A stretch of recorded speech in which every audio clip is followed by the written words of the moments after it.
ကျွန်တော်တို့ရခိုင်ပြည်သူတွေကလည်းကျွန်တော်တို့ကိုပြောတယ်ဘယ်လိုအခက်အခဲပဲရှိပါစေအိမ်တွေကတော့ပြာကျတော့ပြီဒါမဲ့ငါတို့လိုချင်တာ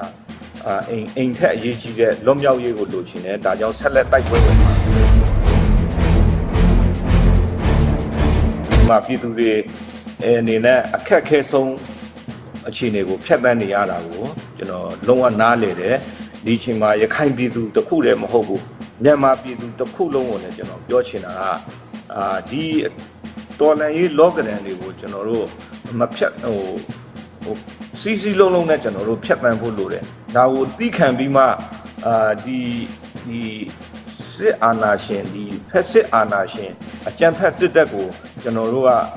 အောင်မြင်အောင်တော်လှန်ဖို့လိုတယ်ဒါကိုကျွန်တော်တို့ကနောက်လှည့်နေလို့မရဘူးကျွန်တော်တို့ရှေ့ကိုတိုးရမယ်ဒီအခက်အခဲကိုရင်ဆိုင်ပြီးမှအောင်မြင်အောင်ကျွန်တော်တို့ကြိုးစားရမယ်ကျွန်တော်တို့ရခိုင်ပြည်သူတွေကလည်းကျွန်တော်တို့ကိုပြောတယ်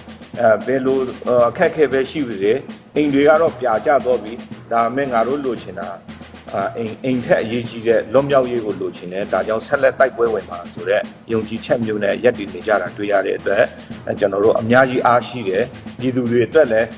ကျွန်တော်တို့ဆက်လက်ပြီးမှအကောင်းဆုံးကြိုးစားသွားမယ်